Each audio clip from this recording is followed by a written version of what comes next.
Governor Dukakis has been among the most influential Democrats of our time, and he has consistently fought for the Democratic cause. Elected in 1974, Governor Dukakis inherited a record deficit, record high unemployment, and is generally credited with digging Massachusetts out of one of the worst financial and economic holes in its time. Over time, he was elected to 3 four-year terms and was named the country's most effective governor in 1986 by his colleagues. These successes led to the governor seeking and winning the Democratic nomination for president in 1988. Next came a horribly negative and divisive campaign that robbed the country of a future great president. Following his time in office, Governor Dukakis became Professor Dukakis, as he began a distinguished teaching career at various colleges and universities. Currently, he is a professor at Northeastern, teaching classes on public policy and institutional leadership. Additionally, he continues to do research on healthcare reform and the lessons that national policymakers can learn from state reform efforts. He is also the author of the book, How to Get into Politics and Why, which is designed to encourage young people to think seriously about politics and public service as a career. The College Democrats continually strive to involve students both on and off campus with regard to public service. Tonight, we are fortunate to host a man who has dedicated his life to just causes. Ladies and gentlemen, the last great governor from the Commonwealth of Massachusetts, Michael Dukakis.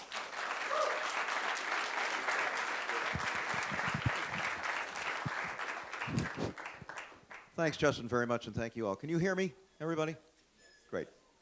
Thanks for having me. It's nice to be a near neighbor. I've been living in Brookline ever since I left what we used to call the Boston Lying-In Hospital on Longwood Avenue at about the age of 6 days. And so it's nice to be close. We used to say every day was Labor Day at the Boston Lying-In Hospital. It's not there anymore, but it was a place where they delivered a lot of kids.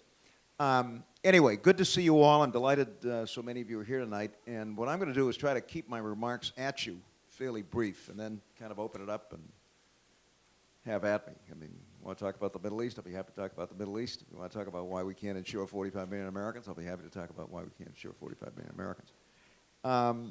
But what I want to do tonight is to give you, for whatever it's worth, my sense of what this party of ours ought to do, what it's doing right, what it's doing wrong, and what it's going to do better if it's going to win elections. Now, you're free to discount this 100%. I mean, if I was so brilliant, I'd have beaten George H.W. Bush. And if I had done that, you'd have never heard of his kid. So if you're as troubled as I am by the current administration, and this has to be, folks, the worst national administration I've ever lived under, blame me. Because I could have stopped it all a long time ago. Now, were you guys alive when I ran for the presidency? Preschool? Maybe. Preschool. Wow. Another two or 3 years, and the undergraduates I'm teaching these days will not have even been around when I ran for the presidency. But nevertheless, and maybe I should tell you a little bit about my personal history because it will give you some sense of why I'm about to say what I'm about to say. I'm a kid that grew up in Brookline. Both of my parents were immigrants. My dad came from a predominantly Greek town in western Turkey, as did many Greeks, by the way. And my mother from the city of Larissa in central Greece. Any Greeks in the room? Where from? Chicago. Parents, grandparents? Who came over here? Your grandparents? Great-grandparents. Anyone else? Only one Greek in the room? Where from? Arlington. From Arlington, the home of Olympia Dukakis, right? Yes, indeed. And my folks were both quite extraordinary in terms of what they did. My mother was the first Greek-American young woman ever to go away to college in the history of the United States. 1921, from Haverhill, Massachusetts, this little Greek girl who arrived there when she was 9. My dad became the first American-trained Greek-speaking doctor in metropolitan Boston, came over here when he was 15. So I was very fortunate. I mean, I had two remarkable parents, but neither one of them, although they took their voting responsibility seriously, were both obviously naturalized citizens, neither one of them was a political activist, and frankly, I don't know why by the age of 7 or 8 I was interested in politics, but I was. But I was fortunate to grow up in the town of Brookline because Brookline has a town form of government. As some of you may know, Arlington has the same, where you have a representative town meeting. Now, I don't know if many of you know what a representative town meeting is. It's not an open town meeting, which is the traditional New England form.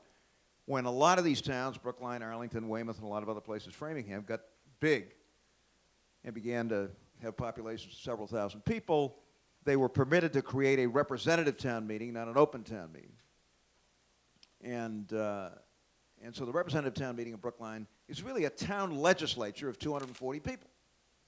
And you run from a precinct, around 3,000 voters, 1,500 households. And you run for staggered terms, for 3-year terms.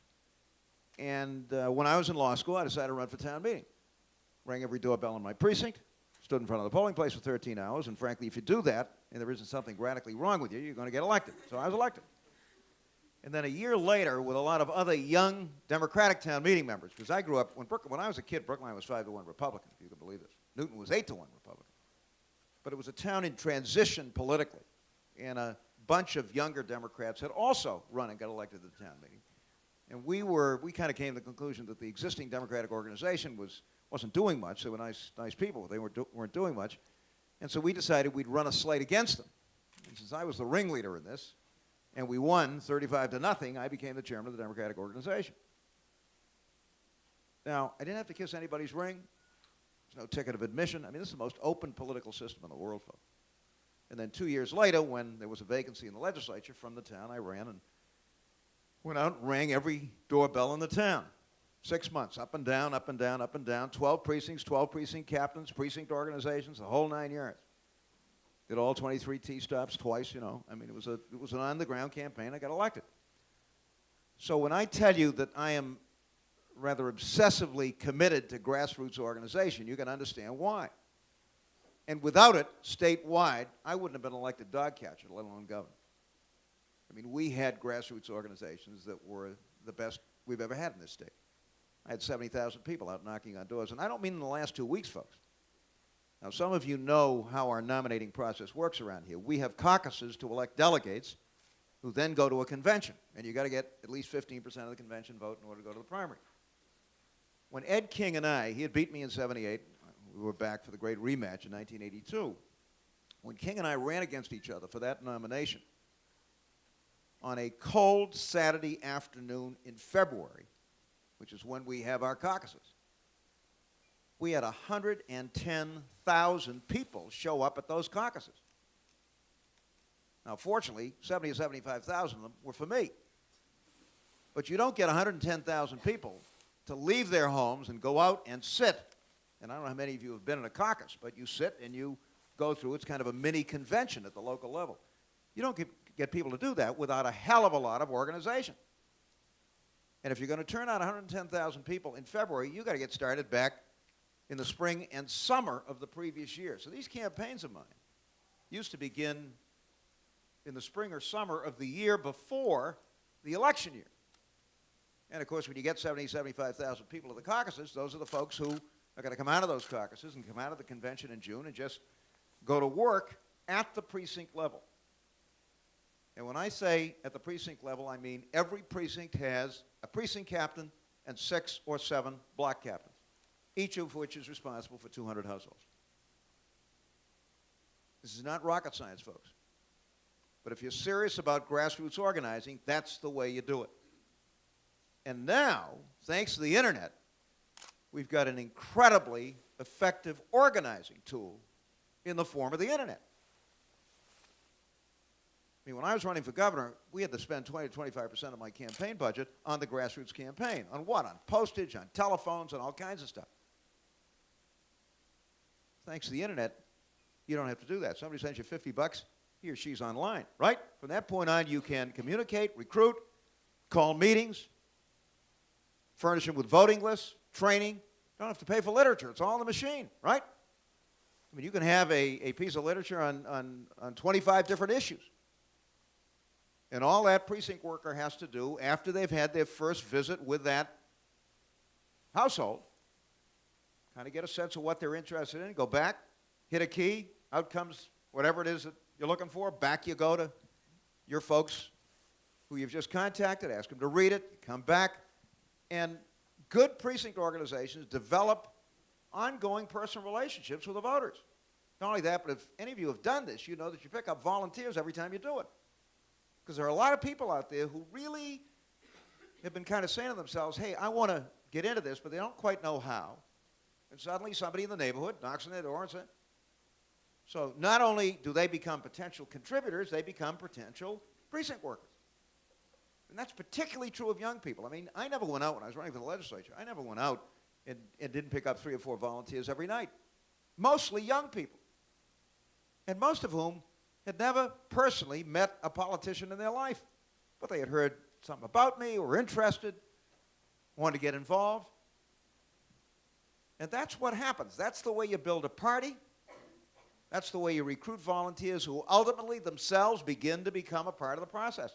I swear half the Democratic members of the Massachusetts State Senate these days started knocking on doors for me when they were 19, 20, and 21 years of age. Awful lot of them. Now, if it's so effective, and believe me, I mean, I would have never won the governorship of this state without those kinds of campaigns. Why isn't the Democratic Party doing this? Because we're not, you know. We are not. We didn't do it in 2000. We didn't do it in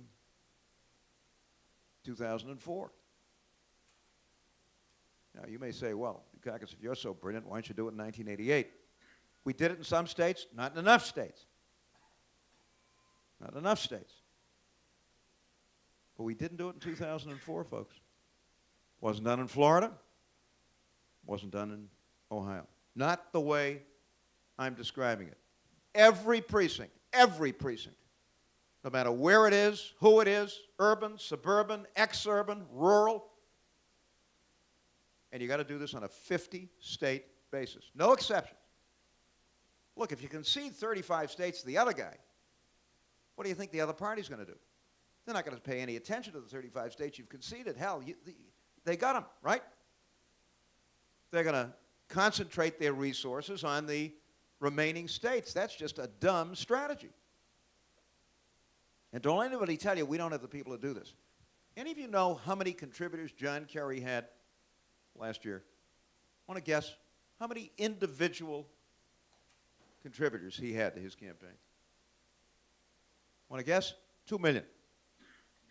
Average contribution was about $113. Now, not only is that impressive, you know, we actually outraised the Republicans, Justin.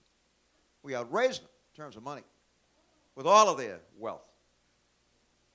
But there are only 160,000 precincts in the entire country. And you got 2 million individuals who've contributed. Folks, that's a lot of potential precinct and block captains, right? But nobody asked them. Nobody asked them. We just couldn't persuade some of my dearest friends who were involved in the Kerry campaign that it was worth doing this. And that you could use the internet so effectively and so inexpensively to help you organize. Now, I'm not just talking, folks, about fundraising. We've got John McCain and Howard Dean to thank for helping us all understand how effective a combination of the internet and the credit card can be when it comes to raising money, and that's terrific. But I'm talking about taking it one important step further. And as those contributions come in, immediately going back to those folks and saying, terrific, great, thanks, and now we want you to become a part of the grassroots operation. And this is, and we want you to be a precinct captain, or if there's already, you know, if Dukakis already the precinct captain, we refer you to him. He's on line 2, right? And to the local coordinator, he's on line 2, she's on line 2. And he now has the makings of his crew of black captains. And it's his job to go out and show them how to do this. So that on election day, you know whether those folks are 1s, 2s, 3s, or 4s. And I assume you all know what that means, right? Yes? No. I made the same statement to a Democratic gathering on the North Shore. They didn't know what I was talking about either. I mean, no wonder we haven't elected a Democrat as governor in the state for the past 16 years. You know, nobody's done it since I left office. If that vote is a 1, they're with you. If they're a 2, they're leaning toward you. If they're a 3, they're leaning away. And if they're a 4, they're with the other guy. And you really can't find that out, folks, unless you have personal conversations with these people. So when you go out on your initial canvass, months in advance of the election, the first thing you're trying to do is get a sense of where these folks are coming from. Someone will say, I'm with you, I'm a Democrat, I always vote for a Democrat, and so on and so on. Great. Will you help us? Want to contribute? We'd be a block captain, so on and so forth. If they're leaning in your direction, obviously you want to work to turn those twos into ones. If they're threes, you want to turn them into twos. And if they're fours, tell them the election is December or something, or whatever, but whatever. And then you work on those ones, twos, and threes intensively.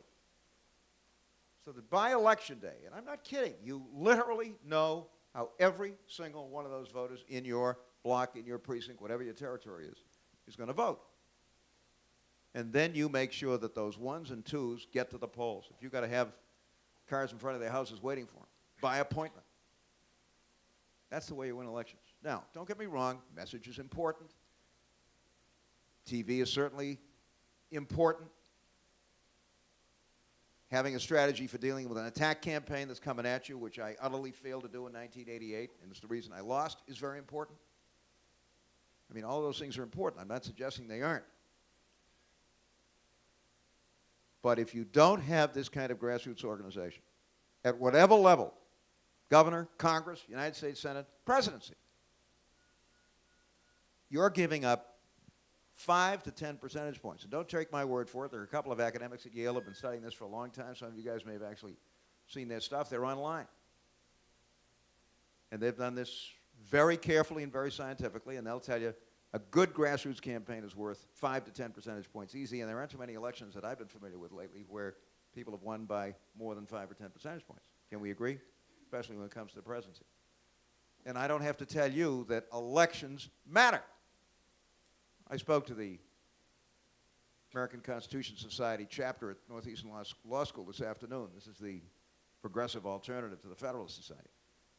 And pointed out to them that 2 or 3 points last fall, and we would, the names Roberts and Alito wouldn't be part of the national lexicon. I mean, there's no way under the sun that these people would be nominated for Supreme Court judges. So, you know, it's clear just how important this is, and that's true whether you talk about foreign policy, domestic policy, or what's going on here. So, I guess what I'm saying to you, before we start talking about the issues, is that this commitment to grassroots organization is fundamental, and the party that invented it has forgotten how to do it. And if we don't get back to the grassroots in a well-organized, consistent, and effective way, we're going to be fighting at the margins here. And personally, I think 2006 ought to be a year when we absolutely throw the bums out of Congress and clean house. I mean, I've never, if this administration is the worst national administration I've ever lived in, this is one of the worst Congresses I've ever lived in. And I think you know why. And I think we ought to be challenging every single one of those seats. And that means organizing at the grassroots in every single one of those districts. And my hope is that you guys, I mean, many of you have been involved in campaigns before, my hope is that you guys are going to be, you and your compatriots and peers around the country, you're going to be at the center of this effort. And by the way, if you're interested in running for office, and I hope many of you are, most of us start working in campaigns. That's where we begin. I mean, we find a candidate who we like and who shares our values, and we go and work for that person. And if we've got any talent for this, we kind of take on more and more responsibility. And at some point, after you've learned the trade, you decide you're going to run for office. And I hope many of you will. But the best way to start is at the grassroots with this kind of network. And this party of ours has got to start committing itself once again to doing this. Now, I'm not going to bore you with stories, but as I said, wasn't done in Florida. Really wasn't done in Ohio. I mean, I had people going out to Ohio call me back and say, hey, I'm here, 4 weeks to go. There's nothing here. Nothing's been done. Folks in Florida would say to me, well, how are you going to do this in a gated community? Well, that's simple. Find somebody inside the gated community who's with you, and they're in charge of the gated community.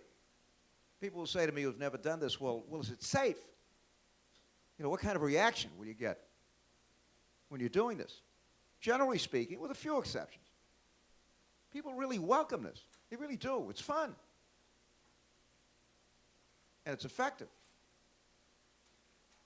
And as for being safe, you know, I say to folks, the first time I ran for re-election in the legislature for Brookline, the Boston Strangler was loose. I mean, if you don't think it was a challenge to try to get people to open the door. Shove it under the door.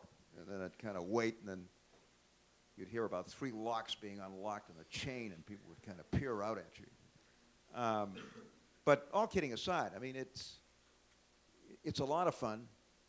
You really make wonderful connections with people.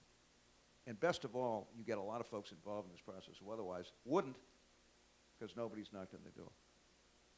Now, I haven't said anything about issues, about the war, about what's going on domestically, and I'm wide open as far as that's concerned. But I just want you to get a sense of how important this is. And incidentally, I hope every single one of you, in some way or other, when you graduate from this place, enter public service. There's nothing like it. I've had the great good fortune, folks, to be able to do it all my adult life. There's nothing more personally fulfilling and satisfying than being in a position where you can make a difference in the lives of your fellow citizens. And that's what politics is all about. That's what public service is all about. And may I also say this to you. You don't have to go to law school to do public service. I want to repeat that. You do not need a law degree to succeed in public life. If you want to practice law professionally, go to law school. But if you don't waste your time and money at law school. And you're talking to a guy who went to law school and practiced law for 12 or 13 years. But there are just too many young people who really want to do public service. And somebody told him, well, it's a good idea to get a law degree. Don't believe it. Law school is a trade school. Nothing the matter with that. People say it'll be good for my background. Well, so would medical school, but I don't think you're going to go to medical school unless you want to practice medicine, right? So don't go to law. You want to do public service, there are lots and lots of graduate schools that give masters in public policy and public affairs and public administration. And by the way, don't go to graduate school right away. My advice to you is, when you graduate from this place, do public service in some capacity. I don't care how basic it is. You know, in the state capitol, Washington, whatever, for a year or 2 or 3, and then, if you think you're ready, go to graduate school. And then start developing the kinds of skills you need to be effective in public life. Coalition building, dealing with the media, dealing with constituencies, all that kind of stuff. And it's important.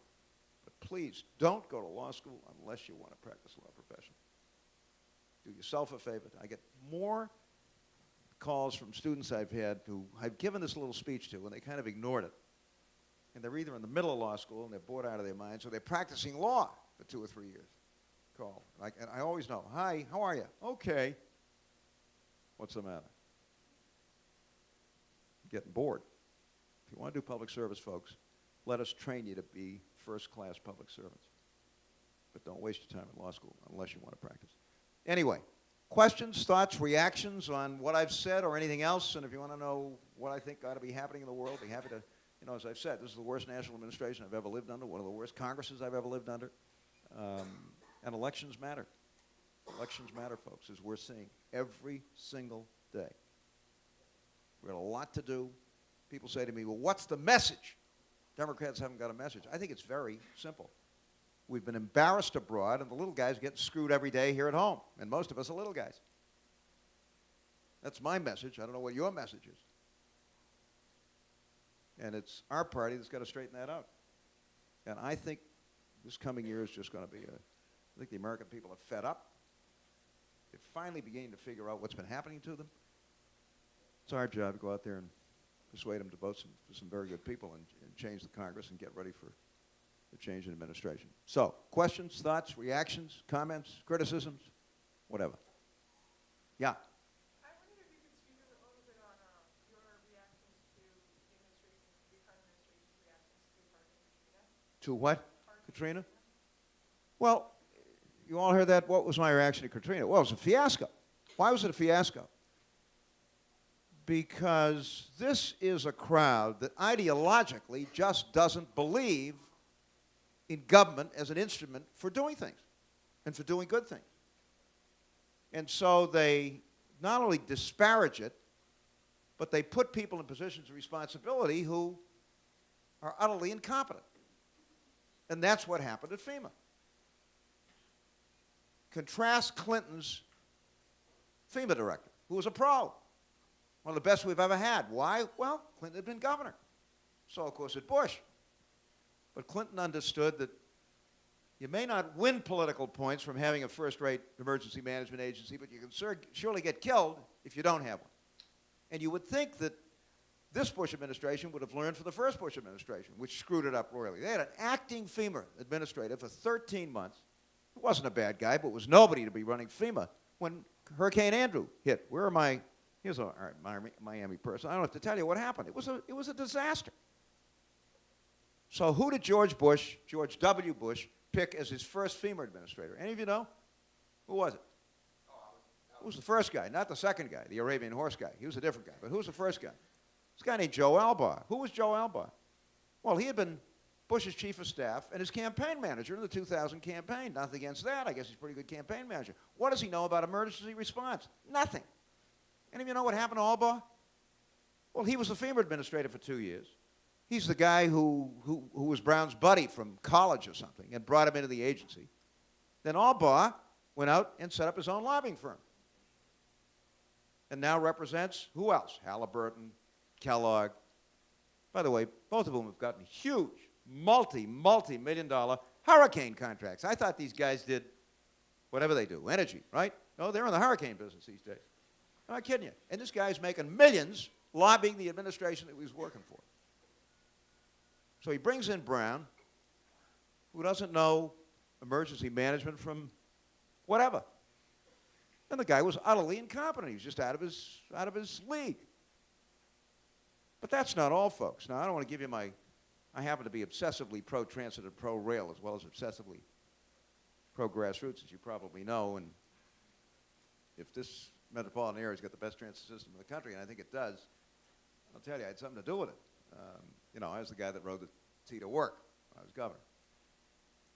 But I've also been on the Amtrak board for the past 5 years, until the administration tried to remove all of the Clinton appointees to the Amtrak board, including some terrific Republicans.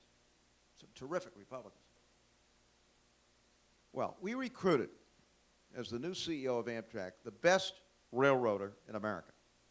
This guy named David Gunn, came out of Melrose, Harvard Business School, worked for the private railroads, came to the T, was my deputy for operations back in the mid-'70s, and then ran the Philadelphia system, the New York system, the Washington system, and the Toronto system. If you ask anybody in the rail and transit business, they'll tell you that Gunn's the best guy in the business. He was just fired 2 weeks ago. I said to somebody, maybe they ought to bring Mike Brown back. Know something about Arabian horses, transportation, what do you think, right? I'm serious. Gunn was fired. You ask anybody in the rail passenger business. In 3 years, it transformed the place. Amtrak, despite their solid problems this past year, had a record year with 5,000 fewer employees than were on the premises when Gunn first arrived. And as a vote of confidence in Gunn, the Senate of the United States 2.5 weeks ago passed the best Amtrak bill we've ever had by a vote of 93 to 6. When was the last time you heard of the Senate voting 93 to 6 for anything? And it was a huge vote of confidence in Gunn. 5 days later, he was fired. Well, that's the kind of administration we're dealing with, folks. I mean, George Bush wouldn't know a passenger train if it hit him between the eyes, and has no interest. Now, how you can look at the United States today and what's going on our highways every day and what's going on in our airports and not conclude that we need a first-class national rail passenger system. And I mean first class. Any of you ridden the trains in Europe? Japan? I mean, it's embarrassing coming back, isn't it? And there's no reason why we shouldn't have that. But no interest, no commitment, and by and large, pretty incompetent people. And some of them, as we saw in the case of FEMA, very incompetent. And that's what happened. You can't, anybody, I don't care whether you're a governor or the president of the United States. 90% of what you do involves the people, the quality and caliber of people you pick. And they make you or break you. Yeah, this is an administration that just doesn't seem to understand that, and that's what happened in the case of Katrina. Sadly for those folks. Lives were lost, homes were lost, futures were lost. There's no reason for it. No reason for it. Yeah? I was wondering what your thoughts were on the news of the secret terror chambers in Iran. The secret prisons? Well, I think it's shameful. But it's part of a peace here, isn't it? Why should we be surprised? Any administration that uses torture as an instrument of foreign policy can set up secret prisons. Now, of course, it's so dumb because there are no secrets, folks, in this business. Sooner or later, things are revealed. And where do they pick, assuming the Washington Post knows what it's talking about, what are the places they pick to locate these things? Places that used to have gulags and extermination camps. I mean, there's kind of a terrible symbolism here, isn't there? And sooner or later, we're going to find out who it is. Now, what's happened? Europe is aflame. These are relatively new. I mean, if Poland and Romania and whoever else supposed to have been the locations for these things, or are the locations for these things, these people are recently admitted members of the European Union. When you go into the European Union, as I think all of you know, you have to accept certain really very basic fundamental commitments, especially to human rights. And the EU is in an uproar over this. Another major embarrassment for a country that says it's for due process and civil rights and human rights. And I believe fundamentally most Americans agree with that. But we've been embarrassed, we've been humiliated, we've been shamed by this kind of stuff. And don't let anybody tell you that you got to torture people in order to get information out of them. I mean, that's just nonsense. In fact, the information you get out of them, if you torture them, isn't reliable anyway. So we're going to find out. I don't know. I read in my newspaper today that Condoleezza Rice is going to explain it all to us. Well, I hope so. But it's going to be another embarrassment. And it's going to cause even more difficulty in the international community. And by the way, folks, you know, I don't care whether you like the Brits, you don't like the Brits, you like the French, you don't like the French, you like the Germans, you don't like the Germans. But if we're going to deal with the real problem here, which is international terrorism, we have to have those folks working with us.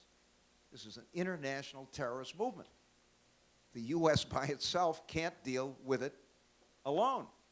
You've got to have an international police operation that includes the intelligence and police forces of all of these countries. And this is no way to set the stage for that kind of cooperation. So I'm outraged, I'm embarrassed, as I think all Americans are. And furthermore, from a political standpoint, it's just stupid. Yeah? I think Alito is a very bright and very able guy who just happens to be politically and philosophically to the right of Marie Antoinette. You know. And it'll be interesting to see whether or not that has an impact. You know, Scalia was a classmate of mine. Very bright guy, but even then, I mean, this was 45 years ago. I mean, the guy was a very, very, very conservative guy. And I think philosophy does matter here. But I wouldn't be surprised if the guy's confirmed, and then we'll see what happens. Elections matter, folks. They make a huge difference. Who you elect as President of the United States has a lot to do with the kind of Supreme Court you have. And these, as we all know, are not nominations for terms. I mean, these are nominations for life, and both he and Roberts are relatively young people. So there we are. Yeah? What's your opinion on Senator Barack Obama running for president? I think Obama's terrific. I don't think I'd advise him to run for president. Not yet. But if he wants to run for president, then you got to run for president. And if you win that nomination, then you're the nominee. But my sense is that he ought to establish a damn good record as United States Senator, and if he does, then I think the sky's the limit for this guy. Just a very impressive guy. Yeah? I was wondering if you could talk about the question in the 1988 debate in which you were asked by Bernard Shaw, what you do if your wife, Kitty, was Yeah. raped and murdered. Would I still oppose the death penalty? Well, I mean, you know, if you're opposed to the death penalty, as I am, and always have been, you're asked that question about 1,000 times. And unfortunately, I answered it as if I'd been asked it 1,000 times. And one of the things you got to remember is that when you're having 1 or 2 or 3 debates with the other guy, and 90 million people are looking at you, they haven't heard you answer the question 1,000 times. Then I just blew it. Now, did I lose the election because of that? No. I lost the election, frankly, because I made a basic decision that I was not going to respond to the Bush attack campaign. It was a mistake. You've just got to assume these days that you're going to be faced with that. And I don't mean that if he throws mud, you throw mud, but you've got to have a plan and a strategy for dealing with that kind of attack campaign. Developed in advance and effective, if at all possible, in turning the other guy's attack campaign into a character issue on him. But, and I'd been through some negative campaigns for governor, believe me. I'd lost one and I'd won one. But when people say to me, well, why did you make that decision? Well, it was the presidency. I mean, that attack campaign was unprecedented as modern presidential campaigns go. But, I mean, for example, on the crime issue, I came from Massachusetts, right? Metropolitan Boston. Bush was from Houston. The homicide rate in metropolitan Houston is 6 times the homicide rate in metropolitan Boston. And they're about the same size in terms of population. Now, if you're the guy from Boston and you let the guy from Houston beat you on the crime issue, maybe you don't even deserve to be president. I mean, it just, I don't know what I was thinking. Just crazy, but there we are, you know. Hindsight is 20/20. People say to me, what about the tank? You know. Have I been in one since? No, but as I often say, I've never thrown up all over the Japanese prime minister. So, yeah. Besides grassroots organizing, what do you think John Kerry could have done better as far as networking and how he ran with that? Well, it's so easy to second guess. You know, it's running for the presidency. You know, what could Kerry have done better, different? Running for the presidency is the toughest thing you'll ever have to do in politics. I mean, I loved campaigning for governor. I got to tell you, I didn't love running for the presidency. I loved the primary, but I didn't love the final. Why? Well, maybe some of this is personal to me, folks, but for one thing, I never had security when I was governor, and I wouldn't have it. I just wouldn't have it. Took the streetcar to work. We don't have a governor's mansion. If we had, I wouldn't have lived in it, lived in my own house. I mean, I wanted as normal a life as I could possibly have for myself and for my family. I had 3 kids. I didn't want these kids to be running around with state troopers and this kind of stuff. And it was terrific. It was terrific. I mean, be able to live a relatively normal life and be the chief executive of a state like this, I mean, there's nothing like it. I could never get used to the security stuff, to being walled off from people. And that's what happens to you. You know, it looks okay on TV, but it's all an act, folks. I mean, you are surrounded by security people whose job it is to keep folks away from you. So you lose all of that kind of easy, informal contact that I used to have all the time. You know, I go to the shop, Stop and Shop on Harvard Street and buy my groceries. I go to Fine's Basement and buy a suit. I mean, you know, people talk to you. I mean, riding the T to work wasn't an act. I mean, I'd been doing it since I was 5 years of age. But it's amazing what you learn in the MBTA going to work. Hey, Governor, can I talk to you? Sure. I mean, I learned more about my own administration on the T going to work. But I never had a feeling as governor that I'd kind of lost contact with the folks that I was representing. You know, they asked Bill Clinton once what it was like living in the White House. He said it was the crown jewel in the federal correctional system. And I just had a very tough time getting used to it. And I don't care whether it's Mike Dukakis or John Kerry. It's just you're in a kind of bubble all the time. And it's really very artificial.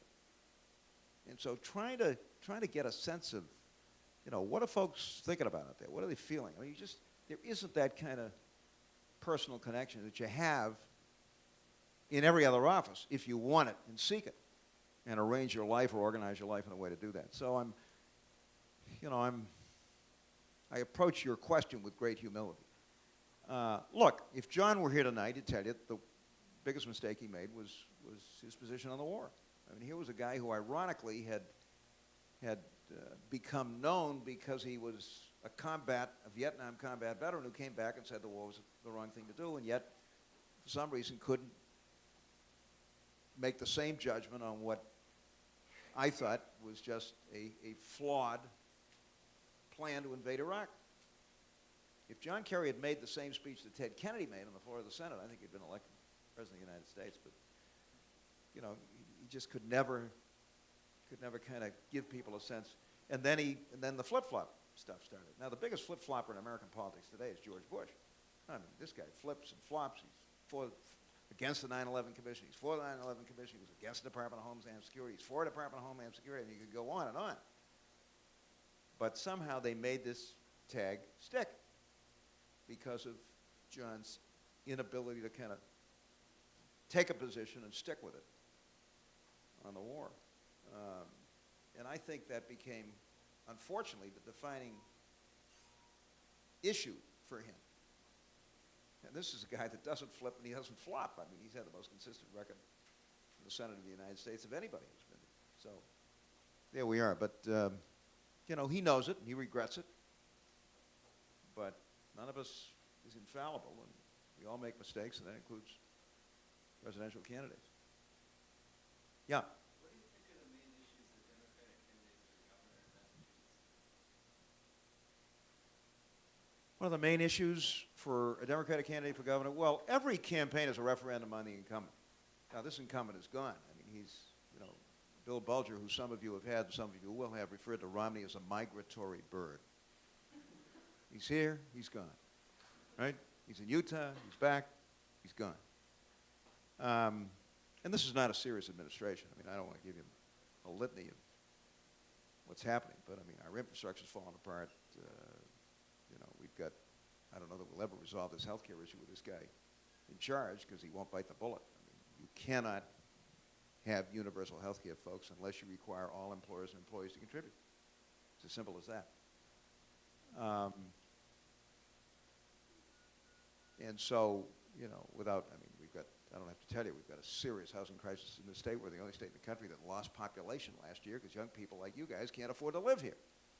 Now, when I was governor, we were doing 6,000 to 7,000 units of affordable housing every year. We're not doing 20% of that this year under this administration. There's no commitment to this, and I could go on and on. And I think people understand that. I mean, I don't think Romney could get reelected for governor on a bet. But he's gone, so I guess it's going to be Healy. Well, she's part of this administration, so it seems to me it's fair game. I mean, just in the last week, what was it? There was a 9-state agreement to adopt tough emission controls, right? Carefully worked out. At the 11th hour, Romney says, gee, I don't know, maybe. I mean, good Lord, folks, you know, there's been an enormous amount of work done in this thing. If 9 states in the Northeast stepped up and said, we're going to adopt the California rules, it would transform this thing. Maybe we'd finally start taking Kyoto seriously. You could have a real impact on national policy. Romney's the guy that stopped it. Apparently now it's going to be 7 states and so on and so forth. So there's a ton there to go to work on. It's really a question of being both strong and credible on the issues and organizing the state, all 2,100 and, help me, Justin, 56, 46 precincts. If we do that, we're going to win. Yeah. Say again. What are your views concerning the current administration's immigration report?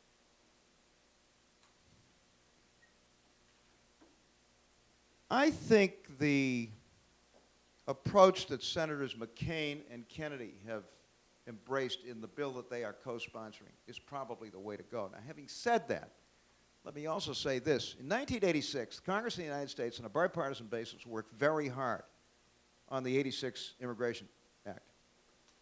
And the basic principle behind that act was that we were going to look to employers to make the determination as to whether or not these folks were in fact legal or illegal. And the employer community, by the way, participated actively in this and accepted it. And so we required under the 1986 Act that every employer in this country would have to verify the fact that this person was legally in the United States. Now, you don't have to be a genius to figure out that if you pass legislation like that, you're going to immediately stimulate the creation of a counterfeit green card industry, right? And that's exactly what happened. But if there were a computerized, centralized information center where any employer, before he or she hired you, could take a look at that green card or whatever it is that you're presenting as evidence of your legal residence in the United States and check it against the real file, right? I mean, in a second, employers could do this. We've never invested in that kind of information system. Isn't that crazy? Isn't that crazy? So employers say, hey, look, I checked. Green card, he had a green card, I hired him. Now, if you took that and combined it with, and I'm not sure, but I think McCain and Kennedy include that as part of their bill, then I think we'd go a long way toward dealing with this problem. But anybody who thinks you can seal off the borders of this country is kidding themselves. I mean, I teach out in Southern California in the wintertime. And, I mean, how many thousands of miles of border and coastline do we have, folks? In fact, a large percentage of the folks that are illegally here come on tourist visas legally and then never go home. So the employment thing has to be an important part of this. And I don't think we've ever given it a chance. But in fairness to employers, there has to be a central registry that can be accessed quickly and easily by computer to determine whether or not that piece of paper that prospective employee is giving you is in fact legal. And that is not difficult to do. Yeah. What do you think of Hillary running? I think if Hillary Clinton wants to run for president, she ought to run for president. Will she win? I don't know. I have no idea. The only thing I can tell you is that whatever the conventional wisdom is today about who is going to be the Democratic nominee in 2008, you can discount it about 110%. I mean, you just don't know. I think we'll have a dozen candidates. When I ran, I didn't even register in the polls. Who was Bill Clinton when we first started running? Who was Jimmy Carter? We were governors. I think we were quite well regarded among governors, but in terms of national recognition. And these early polls, by the way, I don't know why the media, folks, waste money on polls at this point in time, handicapping the 2008 race. They're nothing but recognition polls. They have nothing to do with anything. But I've known her for a long time. She's very impressive. I'm a little troubled about her vote on the war, as I am with all these folks who voted for the war. I mean, I think this thing was doomed to failure from the beginning. I hope I'm wrong, but nothing that's happened in the past 3 years has changed my mind about my initial judgment. And I'm just sick to death of what's going on over there. You know, I hope after these parliamentary elections are held that the new government will ask us to leave. You know, that'd be the best solution. Will they? I don't know. And I doubt it. But you know, Harry Truman, folks, a great Democrat and a very wise man, once said, "The only new thing in the world is the history you don't know." And this is an administration that not only doesn't study history, it doesn't care about history. But if there was anything to this theory, which is, after all, what was behind this thing in the first place, of trying to create a democracy in the Middle East which would somehow inspire others in the Middle East to move in democratic ways. If you know anything about the history of the Middle East, the last place in the world in the Middle East you try to plant the flag of democracy would be Iraq. Now, why do I say that? Any of you studied the Middle East? I mean, Iraq isn't a country. It's an artifact. Who created it? Any of you know? Who created Iraq? The Brits. Winston Churchill, right? Right after World War I. Why? Because there was oil there. But Iraq was really 3 Ottoman provinces. One was Kurdish, one was, I think, majority Sunni, and one was obviously majority Shiite. There's no sense of nationality. Never was. The Brits tried to unify them, and exactly what is happening to us now happened to the Brits after World War I. Ironically, it took a crazy, brutal dictator named Saddam Hussein to unify the country. And we supported the bum. We supported the bum in the 80s. We loaned him hundreds of millions of dollars. You know that. Up until 6 days before he invaded Kuwait. He stiffed us for $700 million. Never paid it back. But then, that was small change compared to what he did to the French and the Russians. You know that story, don't you? They were his principal arms suppliers during that awful Iran-Iraq war. He stiffed the French for $7 billion. He stiffed the Russians for $3 billion. No wonder they were the guys at the Security Council who were always trying to loosen the sanctions, right? They wanted their money back. I mean, it was just frightful, folks. And we were supporting him when he was gassing his own citizens, when he was using chemical warfare against Iran. I mean, the whole thing is just sickening, to tell you the truth. I must have made 125 speeches in the '88 campaign about this. I don't think anybody was listening, sadly.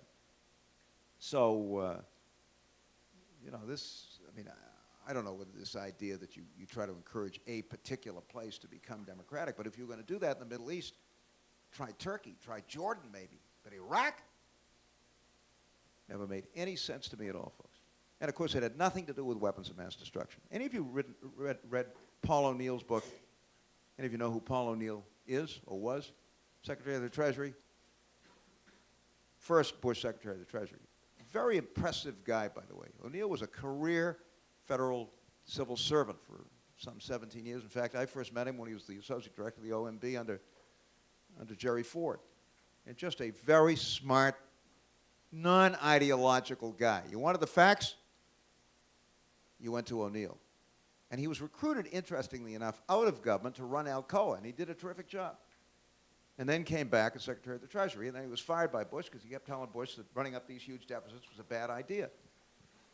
And in his book, he makes it clear that at the first Bush cabinet meeting, this is in January of 2001, after the inauguration, O'Neill says two things were made crystal clear when it came to American foreign policy. First, we were walking away from any active role in attempting to bring peace to Israel and the Palestinians. And two, they were gunning for Saddam Hussein. This was in January of 2001, long before 9/11, long before any discussion about weapons of mass destruction. And in fact, going in there and going after Saddam was kind of an article of faith in the neocon community. The first issue of the Weekly Standard, which some of you at least are familiar with, the first issue in 1995 had a picture of Saddam Hussein with a line through it. Bush and Cheney and Wolfowitz and Feith and those guys were meeting regularly. They were sending letters to Clinton telling me how to go after Saddam Hussein. There was nothing new about this, folks. But it was a dumb idea then. It's a dumb idea now. And we've gotten ourselves into an awful mess as a result of this, I'm sorry to say. So here we are. How did I get into this? Well, whatever. Yeah. I'm from New Jersey. Yeah. Obviously, our governorship and our entire government is grappling with a lot of corruption. Yeah. And a lot of people in my state say that there are no longer any types of politicians who are honest and forthright. And politicians in general just have a terrible reputation. Yeah. Yeah. Are there good politicians around? I hope so. Well, let me tell you something. When I first ran for the legislature in 1962 in Massachusetts, this state was one of the 3 or 4 most corrupt states in the country. I'm not kidding you. We had a state crime commission that was indicting people every day. And in fact, I ran as an anti-corruption candidate. You know, I'd knock on a door and people would open it, look at me and say, "You look honest, I'll vote for you." I mean, it happened so often, I finally called my mother and I said, "Ma, thanks for giving me an honest face." I mean, it wasn't my fault, you know. And we did a lot, believe me, in the 60s and 70s to clean this place up. A lot. And I will say this to you. Since those days, the vast majority of people that I've worked with in public life are not only people of high integrity, the standards we hold them to are much, much tougher than the standards we hold people to in the marketplace. And we should. They're spending the public's money. They're supposed to be acting in the public interest. And let me say this to all of you folks. I hope none of you will be reluctant to go into public life because you think it somehow is inherently corrupting. That's nonsense. And it's far less corrupt today than it was not only in the 60s. I mean, any of you know anything about the history of this country in the late 19th century? I mean, the railroads owned the Congress, lock, stock, and barrel, credit mobilier and all that kind of stuff. I mean, things were very, very corrupt. I mean, we hold our public officials to higher standards these days, and assuming you have a fairly aggressive press corps, they're the watchdog. But there are all kinds of things that we did in this state to clean things up. I mean, the toughest conflict of interest law in the country, an inspector general. When I was governor, I created a special office of investigations under my Secretary of Public Safety, precisely to have a kind of an internal watchdog. And in the last analysis, it depends on the people you elect. Now, I don't think John Corzine is corrupt. I certainly don't think the current acting governor is corrupt. Why has New Jersey had this reputation? I don't know. You're from Jersey. But don't let anybody tell you that you can't clean it up. Of course, if you run on an anti-corruption platform, then you better be tough as nails when it comes to that kind of thing, because if you aren't, people will just tear you down. But you know, it's very simple, folks. I teach this these days. Very simple. Accept nothing of value from anybody. Now, like every rule, that has certain exceptions. The governor of the state, the Chamber of Commerce invites you to their annual dinner. Can you eat the chicken? Well, I didn't go to the dinners. I showed up for coffee because I had a thing about, I ate dinner with my family every night at 6 o'clock when I was governor. And no politics on Sunday. Those are just two basic rules. And it's one of the reasons why I've been happily married for 42 years and I got 3 terrific kids. And I recommend it to you guys. So I never ate the chicken. It wasn't a problem. But would I drink a coffee when I got there? Yeah. But you understand what I'm talking about. Just no Celtics tickets, no free meals, no nothing, People want to see you, you make the coffee. And it's very simple. It's not difficult. Now, if you are going to go into public life, folks, plan to live moderately. If you want to make a lot of money, don't go into public service. There are 2 basic rules. Plan to live moderately, get your kicks out of being in public service, and have a good but conventional sex life. If you're into the other stuff, have your fun, but don't go into public life. But as long as you observe those 2 rules, you're going to be fine. And I refuse to believe that New Jersey can't clean itself up, because we were just as bad, maybe worse, when I first went into politics. Yeah. What do you see happening with the P. Williams case? Say again? What do you see happening I don't know enough about it. Is this the guy out in California? Yeah. He's Look, I'm not a death penalty supporter.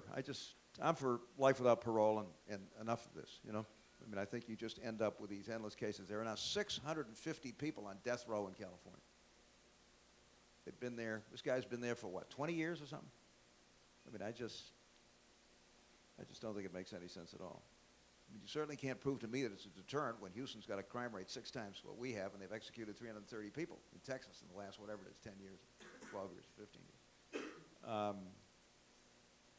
And that doesn't mean that you can't be tough on crime and effective. The city of Boston's having its problems these days, largely because it forgot what it was doing so successfully in the 1990s.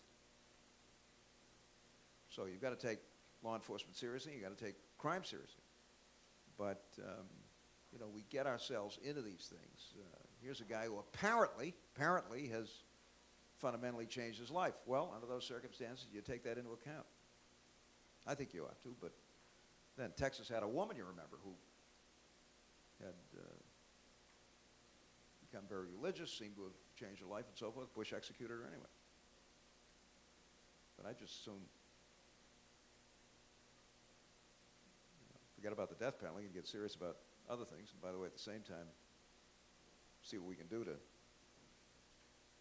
make sure that the folks that are going to come out of prison at some point get the kinds of skills and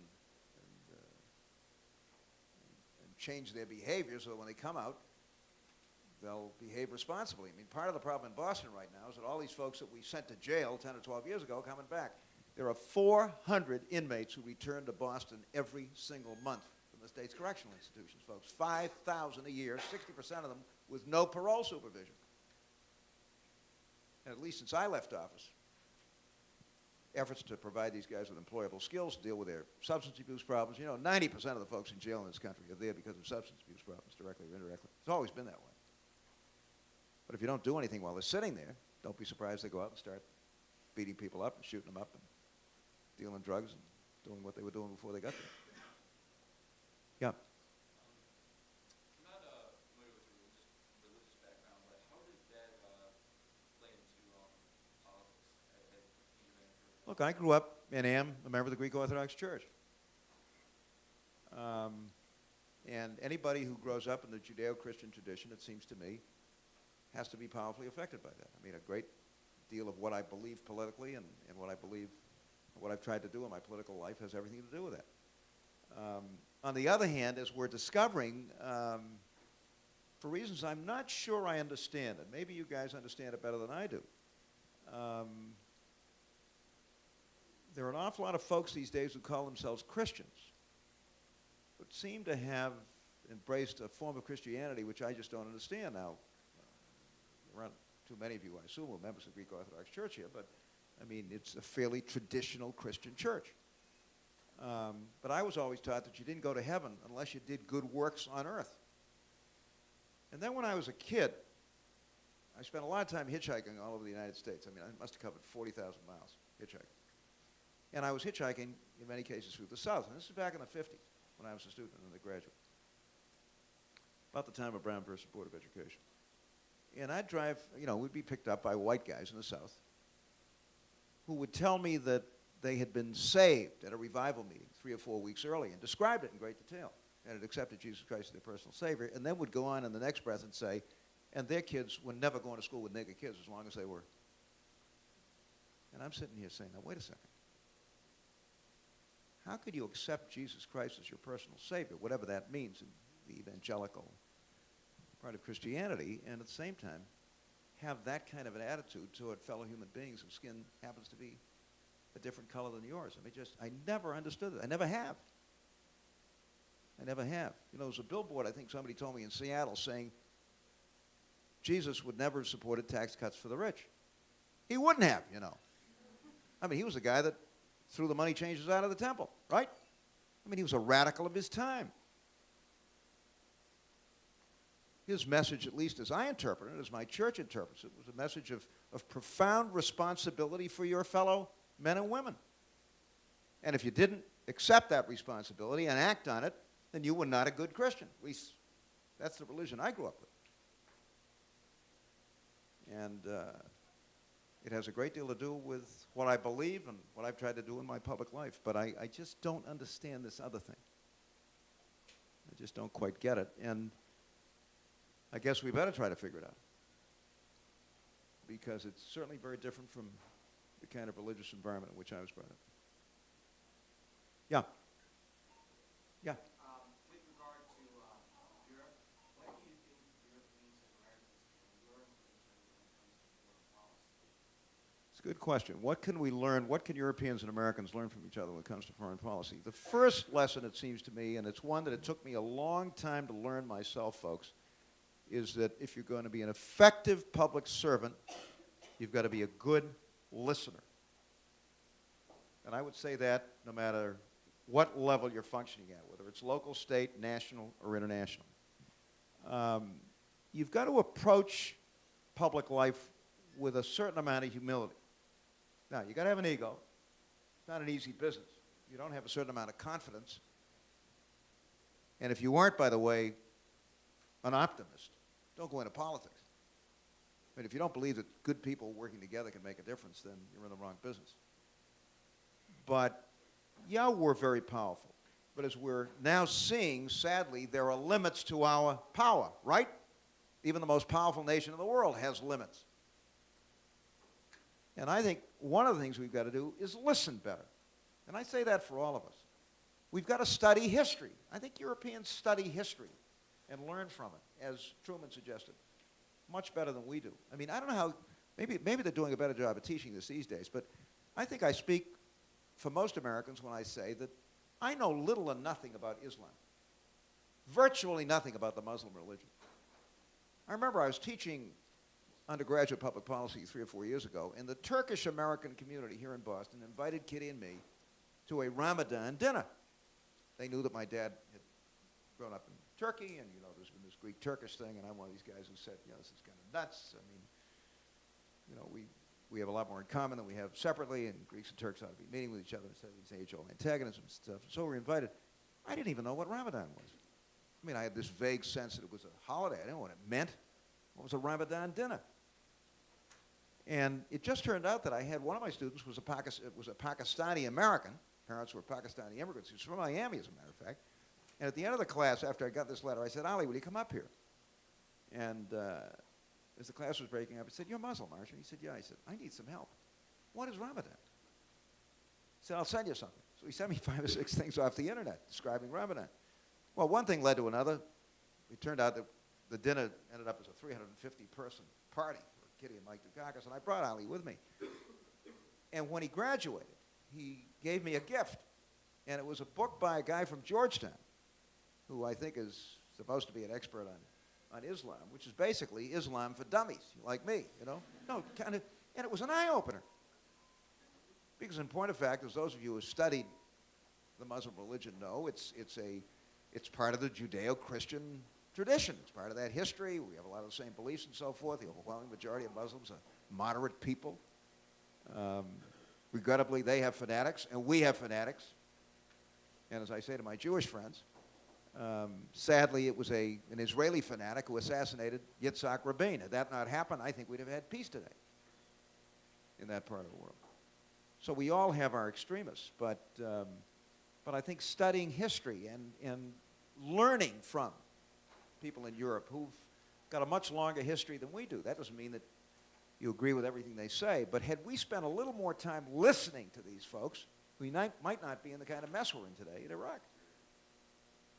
Because they obviously understood that part of the world a lot better than we did, which is why they were warning us against doing what we did.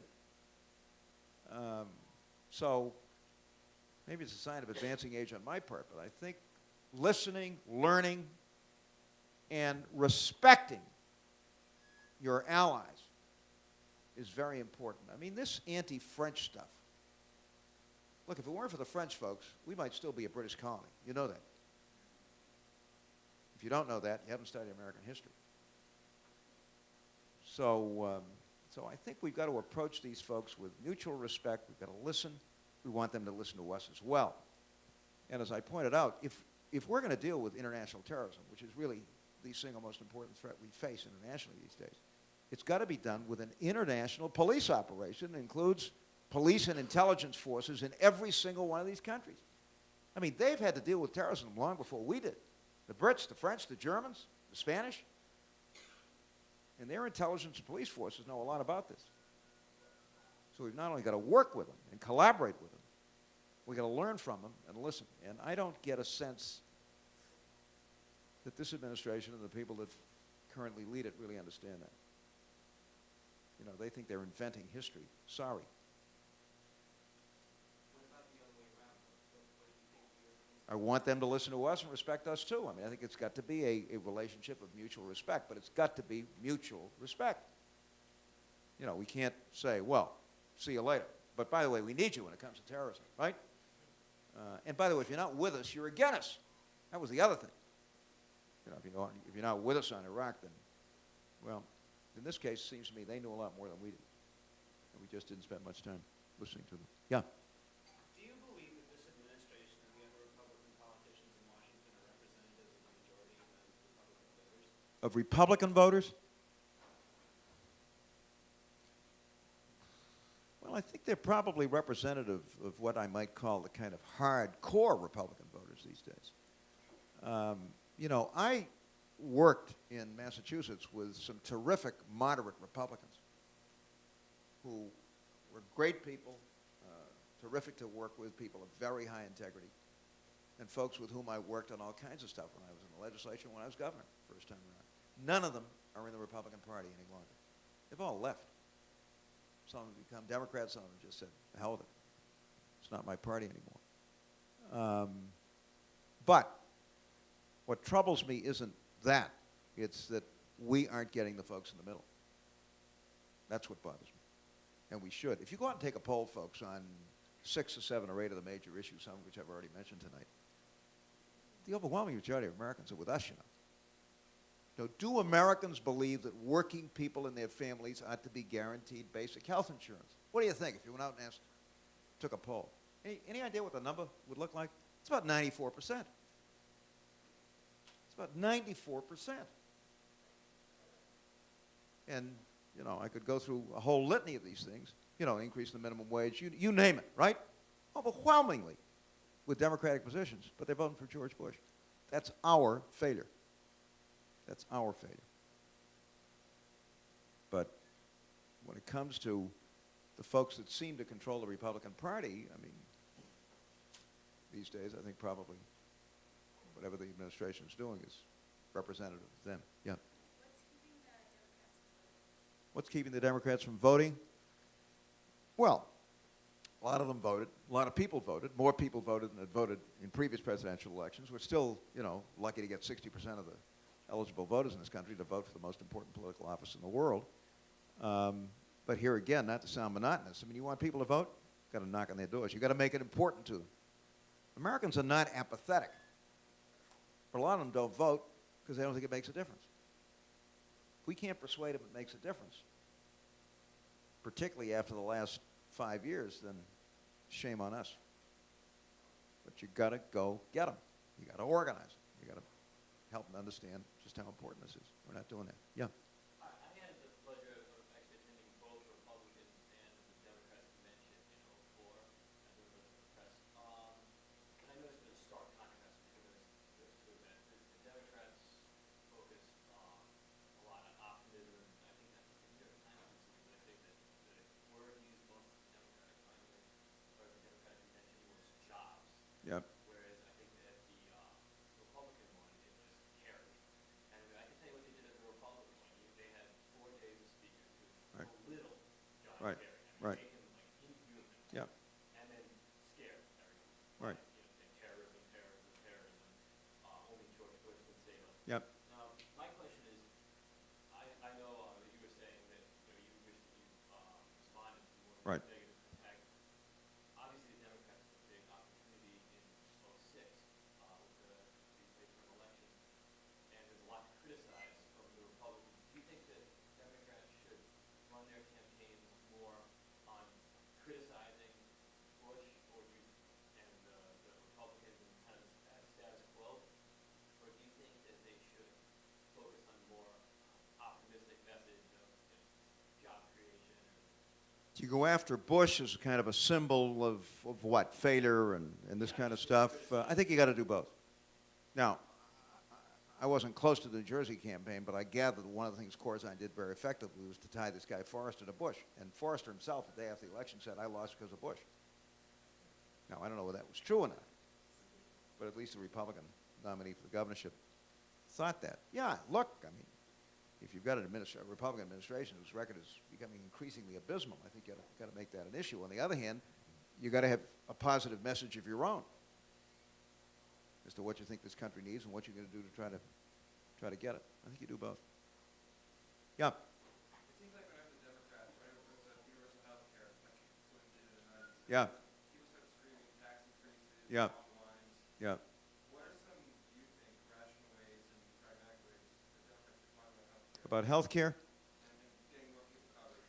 I think you have to begin by emphasizing what I've tried to emphasize tonight. The goal is to make sure that working people and their families are guaranteed basic health insurance and basic health care. Now, that doesn't mean that I don't think non-working people should, but by and large, we're doing a pretty good job of covering non-working people through Medicaid and other things. It's working people. To repeat, 85% of the people that don't have health insurance in this country are working or members of working families. And we've got to hammer that message as loud and as hard as we can. Because overwhelmingly, Americans believe that working people and their families ought to be guaranteed basic health coverage. That's where you got to start. Now, if you're going to provide that kind of coverage, there has to be a mandate, folks. It can't be done voluntarily. It's like having voluntary Social Security. You can't have voluntary Social Security.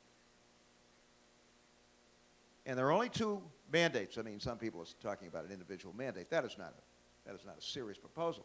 There are only 2 ways you can do this. You can either have a tax mandate. That's universal Medicare, right? Essentially. You take the Medicare system, you apply it to everybody, but you have to raise taxes to do that. On the other hand, nobody has to pay premiums to anybody else except the government.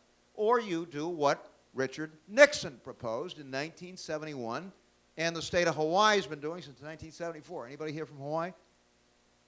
Nobody? And that is require all employers and employees to contribute to health insurance. Now that's what Speaker DeMaisi has proposed. That's the bill that I signed in 1988 in front of the State House with bands playing and balloons flying. Just come back from winning the New York primary, and I signed the second universal health care bill in the history of the United States. Unfortunately, I was succeeded by a guy named Weld, who did everything he could to screw it up. Now, why does it make sense to approach it in that way? Because, at least in Massachusetts, 70% of the employers today do insure their employees and their families. 30% don't. Well, when the employees of the 30% get so sick that they can't stand up, folks, where do they go? I mean, usually you don't let them die in the street. They go to the emergency room. And the hospitals have to treat them, right? At $1,000 a visit. Who do you think pays for that? The employers who do insure. Because the cost is passed on to them by the hospitals. Hospitals can't do this for nothing. So we've got an employer mandate these days. It's a mandate that says if you do insure, you got to pay for the guy that doesn't. And in some cases, he's competing against you. And you'd think the business community would be up in arms over this, wouldn't you? I mean, they're paying through the nose for their own employees. Why should they be paying for the guy they're competing against? They're silent. They're silent. I don't get it. Fortunately, in 1988, I had a leading business guy in this state who was a Republican named Nelson Gifford. He ran the Dennison Company, which in those days was a big company out in Framingham. Nelson Gifford understood this cost-shifting free care stuff, and he really became my missionary to the business community. I didn't know him before we got into this. And we passed a universal health care bill. And we gave the employer community 3 years to kind of begin to phase into it. So I left office, Weld came in, and Weld was a bright guy. Flaky, but a bright guy. Imagine the guy was born in Boston, now he wants to go to Albany. Nothing against Albany, but if you're born in Boston, folks, life is going to be hell in Albany. Can we agree? Any event, Weld was a bright guy. You know, summer at Harvard and all that kind of stuff. Never understood the existing mandate that the system imposes on employers who do insure. So if you were to say to me, if you were governor today, Dukakis, what would you be proposing? The same thing I proposed in 1988.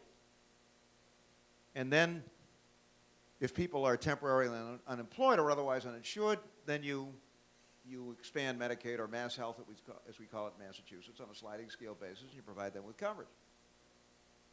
It's not as efficient as having universal Medicare.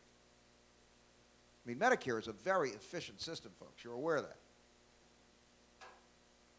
Medicare spends less than 2% of its total expenditures on administration and overhead.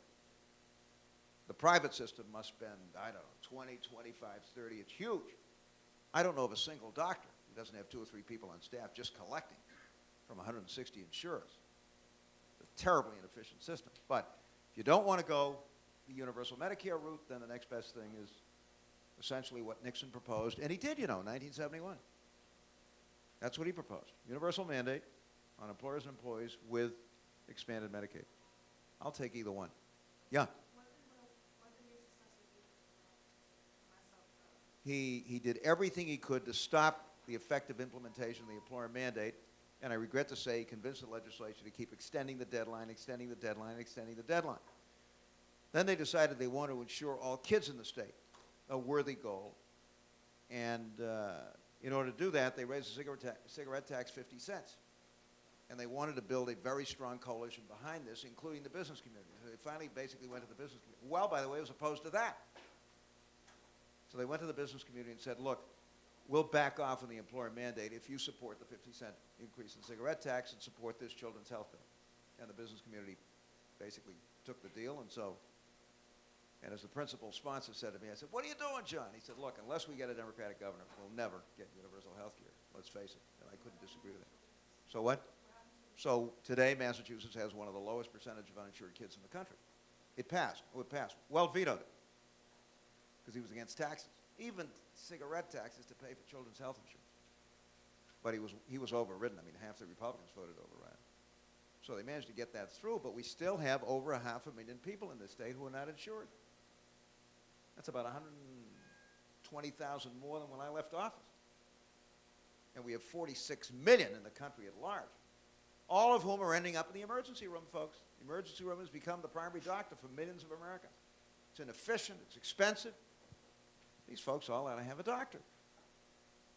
You know, it costs you $1,000 just to walk across the threshold in an emergency room. It's one of the reasons why our system is so expensive. We spend twice per capita on health care what the other advanced industrialized nations in the world spend on health care. They insure everybody, and we've got 46 million uninsured people. It's really scandalous. But I think you've got to emphasize, if you're appealing to people, you've got to emphasize that these are working people and their families. Some of them working 2 or 3 jobs. No health care. No health care.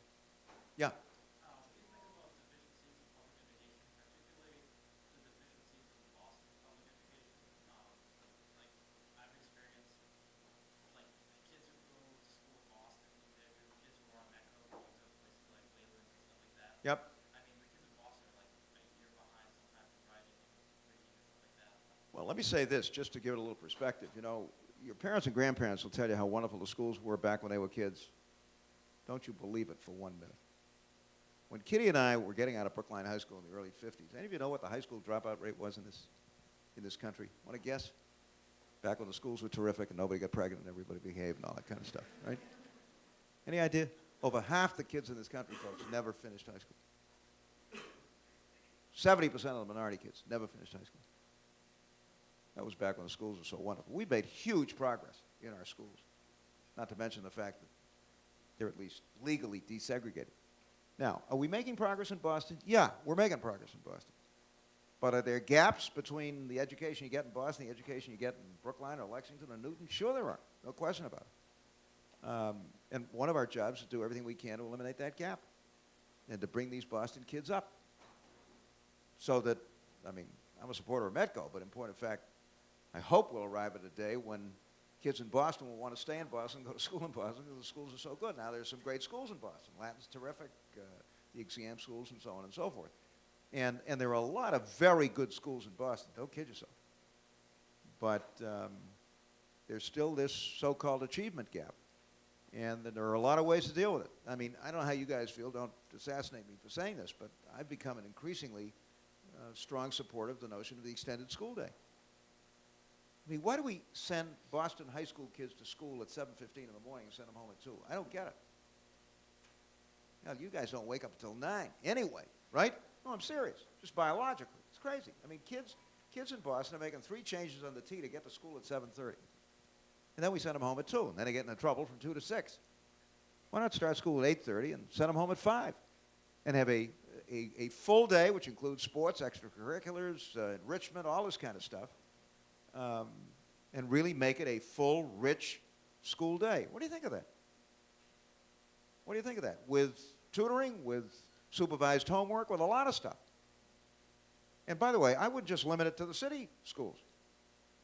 I think my own kids would have benefited from that kind of thing. I mean, the reason we send kids to school at 7:30 and send them home at 2 is because in the 19th century, they had to go home and help their parents with the harvest. I mean, I'm not kidding you. There's absolutely no rationale to this. And since most parents are working these days, instead, what do? We run around looking for after school. Isn't that crazy? What's the point of that? Start kids at a reasonable hour and send them home at about the time their parents are starting to head home, and make it a much richer, better day. And in those, most charter schools have a full school day, right? Why do they do it? Nativity Prep, are you familiar with Nativity Prep in Boston? Well, you know, I mean, rigorous. It's all day, and I think they gotta go back at night, right? And those kids are doing fabulously well. So I think that's one way. There are lots of ways to do this. But there's no reason under the sun why kids in Boston shouldn't be getting a first-class education. It's a hell of a lot better than it was 20 or 30 years ago, I'll tell you that. But it's still got a long way to go. You guys getting tired? Yeah. It's okay, I'm fine. In regards to public schools, do you think that closing schools that are underperforming just shifts the problem elsewhere, or does it actually? Yeah, I think closing schools that are underperforming. Well, where are you going to send the kids? You know, I mean, if schools in Lawrence are underperforming, what do? Seems to me what you do is work very hard to bring those schools up. And if that means a more aggressive state education agency, State Department of Education, that can in fact insist on that, and if necessary, at times replace school administrations, I'm all for that. But I think closing these schools raises the obvious question, okay, now what? Now what? And remember, too, I mean, in fairness to the educators in these poorer communities, I mean, these kids are tougher to educate. I don't know whether this is still true. When I was governor, at least 700 kids who started school in Lawrence in September weren't there in June. Where'd they gone? Who knows? To New York, back to the Dominican Republic. I mean, there's just, and that's tough. That's tough. A lot of these kids' primary language is not English. Now, I'm not a big fan of bilingual, quite frankly. And I'm a kid that grew up bilingual. I think this notion of keeping kids in classes in their primary language never made any sense to me. You know, 1 year of transitional bilingual, and then, you know, you start, I mean, we got to get these kids literate in English at the earliest possible time, which doesn't mean that you don't help them to understand how important it is that they have a second language. I mean, I'm sorry I didn't have an opportunity to take Greek and learn it grammatically. I mean, I just kind of, it just came in my head when I was 2 or 3. I have a great deal of difficulty putting sentences together kind of that just don't come out of my head. I don't understand. I mean, I read a little bit, can write it, but not very well. So I'm not suggesting in any way. I mean, we ought to tell these kids they're lucky to have kind of learned another language. But our goal should be in school to help these kids become literate at the earliest possible time. And I think part of the problem in Boston was this bilingual thing. I mean, we discovered when I was governor, kids were in bilingual classes for 5 years, 6 years, 7 years. I remember going to Holyoke, talking to 5th graders in Holyoke, couldn't speak English. I mean, that's a terrible disservice to these kids. So I think there are a number of things that we're beginning to do better. But there's no question that there is that achievement gap, and we got to work our heads off to try to close it. Yes. I actually went to Latin, so How was it? I'm glad I went there. Sure. It's a good school. Yeah, we tried to work against MCAS. Yeah. We tried to do a petition around there so we could test I mean, the testing thing? Yeah, I was wondering what I think you got to test. I don't think you have to test every single year. When I was governor, we passed the first major ed reform bill, and we said there will be testing in the 4th, 7th, and 10th grade. Testing every year, I mean, ends up devoting an enormous amount of time to testing. And by the way, in case you haven't noticed lately, since under the No Child Left Behind legislation, every state determines what test it gives. There's a different test in every state. Well, a lot of these states have been reporting great results, 80% proficient and all this kind of stuff. Once a year, folks, the United States Department of Education does what it calls a national assessment. And they give their own test, which they believe is valid, to a representative sample in each of the 50 states. The difference between the results on the state tests and the results on the national assessment were huge. I mean, you had states reporting 80% proficiency on their test and 20% proficiency on the national assessment. I am proud to say, and you probably didn't read about this, that the best state in the country on this year's national assessment was little old Massachusetts. Did you hear about it? I mean, maybe you did. You were one of about 3% of the population. I mean, let me tell you something, folks. If I was governor and that had happened, I'd be in front of every state, every school in the state, raising "We're number one" flags and thanking the teacher. No, I'm serious. And thanking the teacher. They don't get thanked enough. These teachers are doing a terrific job if we're number one in the country, don't you think? So I do think you have to do some testing every year in every grade. That seems to me to be excessive. So I'm a 4th, 7th, and 10th grade person. On the other hand, you've got to hold these local school systems to some kinds of standards here. And the best way to do that is some form of valid test. But as I said, if we were to extend the school day, so in addition to all this focus on testing, we were giving these kids a good, rich, field trips and these kinds of... Look, I'm a great believer in internships, folks. If I had my druthers, every kid in this country would take a government course in high school, which included an internship. One of the reasons I teach at Northeastern is because I love the co-op program. I think this combination of work and study can't be beat. I hope you guys are taking advantage of every internship opportunity you have. These are life-transforming experiences. But how do you do an internship and test it on the MCAS? And yet I think it's extremely important if we're going to, give you the kind of civic education, get you interested in public service that I hope we can. I want to start you in high school, earlier, middle school. So there were limits to these kinds of things, but I think you do have to do some testing. It seems like you really like Europe and things that it stands for. I'm from Europe myself. Well, without it, I wouldn't be here, And by the way, with a very liberal immigration policy. There were no restrictions. My folks came over. Anyway, go ahead. Yeah, the thing is, in Europe, most of the countries have a multi-party system. Yeah. Would you be in favor of actually a third party? In the United States? Yeah, and Well, we've had them from time to time, as you know. They don't seem to last very long. I know, but how would that change the political landscape? Would you be in favor of it, like I said? Look, I'm a Democrat because I think, generally speaking, the Democratic Party represents more of what I believe in the Republican Party. And look, let's face it, folks, what's the difference between the two parties? And this, I think this is a definition that most Republicans would accept. Democrats are more willing to use government to achieve social and economic goals than Republicans are. It's really as simple as that, isn't it? And if we got any Republicans here, I think they'd agree with that. Now, we do have third parties from time to time. They do have an impact, but we have very flexible major parties, and they seem to kind of absorb whatever it is that the third party is saying that's valid, and then the third party disappears. I mean, Perot had an impact in '92, no question about it, because he forced Bush and Clinton to take the deficit seriously. And Clinton did. But by '96, Perot was history. And that seems to be what happens here.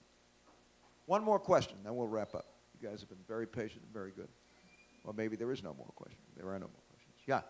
Yeah, go ahead. Do you think that MCAS should be like a requirement for graduation, even when you're comparing cross Latin? I went to the Latin Academy. Yeah. To English High. Yeah, I think there ought, yeah, and you may disagree with me, but I think there ought to be some test that you have to pass in order to get out of high school and qualify for high school diploma. Now, there are obviously exceptions to that rule. What do you do with special ed kids? For a while, we thought voc ed, you know, we've got 25 excellent vocational technical schools in this state. And for a while, I mean, I've got a dear cousin who was a superintendent of one of them. And he said, my kids are never going to pass the MCAS. Well, it turns out the voc ed kids have done quite well in the MCAS.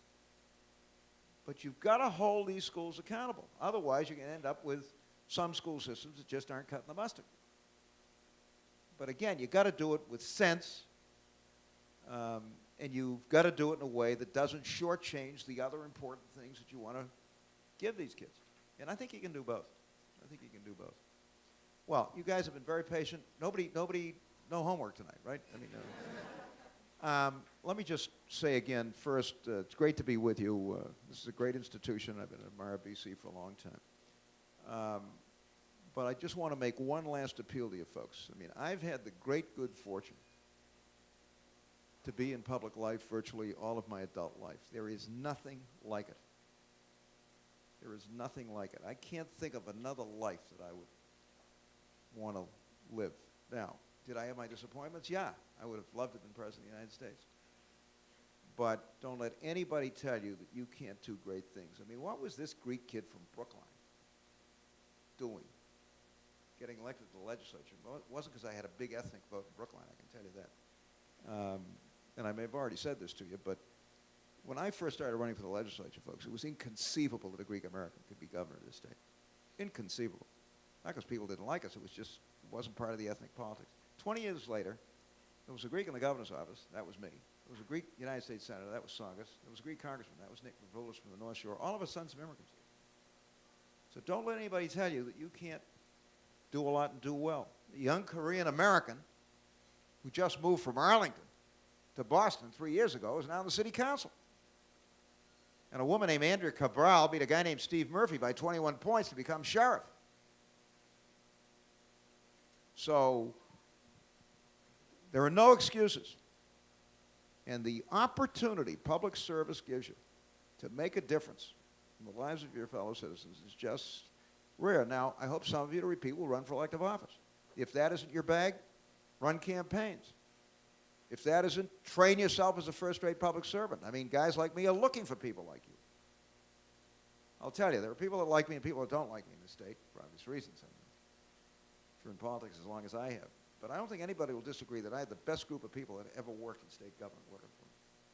And they were folks like you, who wanted to do public service, committed to public service, skilled in public service, understood how you listen, build coalitions, come up with the right solutions to some of the issues that we've been talking about.